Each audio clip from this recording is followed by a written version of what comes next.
Hello, I am Ashish, and this is my review of Man of Steel.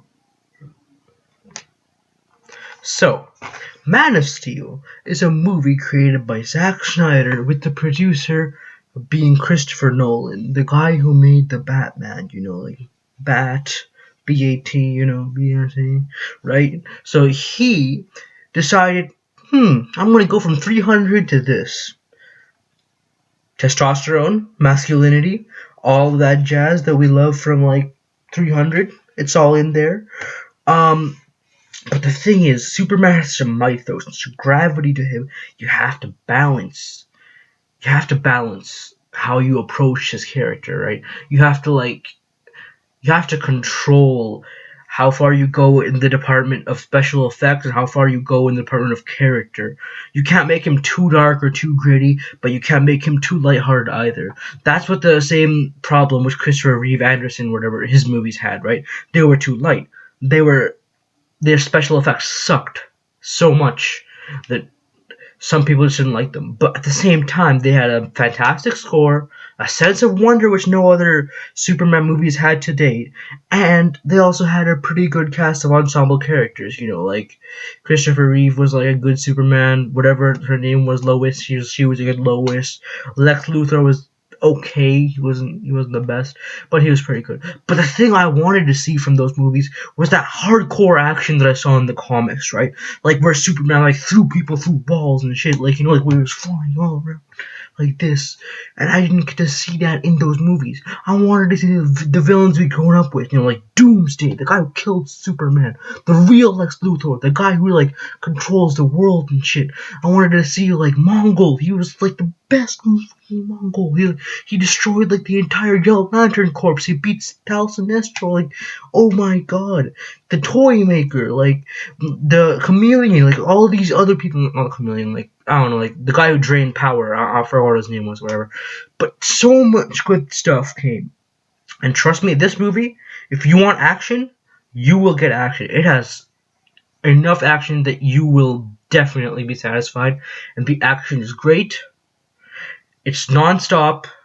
Not really non-stop though, because I heard that's like pretty bad. And it's like it immerses you in its world. It doesn't go like the from A to B like the regular Superman movies though. It just jumps cuts. Like, okay, we're gonna see him as a child now, and now we're gonna see him as an adult. Like what's happening here? But at the same time, you really feel that, man. You feel that feel. You feel that Superman feel. Like it's above all other feels. It's touchy feely. It's like feeling God, because Superman is God, because he is like Jesus, because he's like he did this, he did this version, right? Like look at him.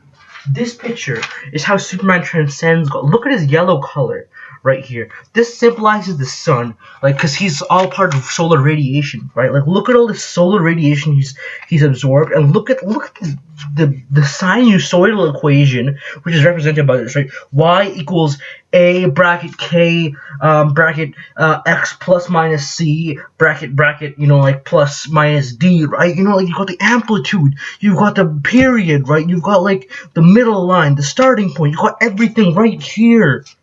But at the same time, you don't. Like, it might be too gritty for people, right? It might be too that. If you don't like that movie, then you probably shouldn't see this film. You probably should see, like, I don't know, like, Chocolate Milk movie or whatever. I don't know, like, the movie with a thing. The movie, like, I don't know, like, Best Days of Life in Las Vegas or whatever. I don't know. I forgot what other movie it called. But anyways, it's like a 7-minute movie, like like a 2-hour movie, and it's got a lot of stills, right? It's not like Chopsticks where you like split it apart really easily though. It needs some work. It needs some effort. Like you don't just sit down for the movie and be like, okay, I'm ready for the movie. I split the chopsticks, go in deep, going hard, right, with the movie, and then you just come out.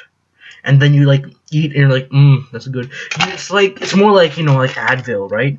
When you're eating Advil, you have to like be careful with it because it can kill you, right? Man of Steel can kill you because that's that kind of movie. For Man of Steel, you need special stuff, right? You need you need an iPhone. You cannot go to Man of Steel without your iPhone. That's pretty much how it is. So anyway, coming back to the main point, Man of Steel is a good movie. You should go see it. I give it an 8.5 out of 10.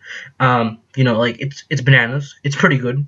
Like if you don't like the dark gritty stuff, okay, just go ahead and watch the Christopher Reeve movies. But if you like Man of Steel, if you like Dawn of the Planet of the Apes, if you like those dark, grittier movies, definitely go see it. It's a good, great movie, great experience. The kids will love it.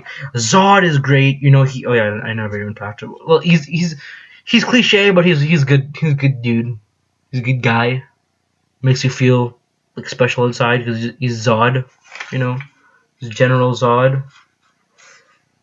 He's General. General relativity, Einstein equation. Well, that's pretty much it. So I'm in Vancouver. Hit me up on on the Facebooks and on the Gmail. I'm like Ashish Destructor at gmail.com. Like I've always got my Advil with me, and I've always got my chopsticks. So if you like either of those things, hit me up. Like, I'm a big fan of both of these things, man. Like, Superman might have been revolutionary, but he was never as good as chopsticks. He was never as good. Well, bye. Like, try to break things. No, this don't work. So,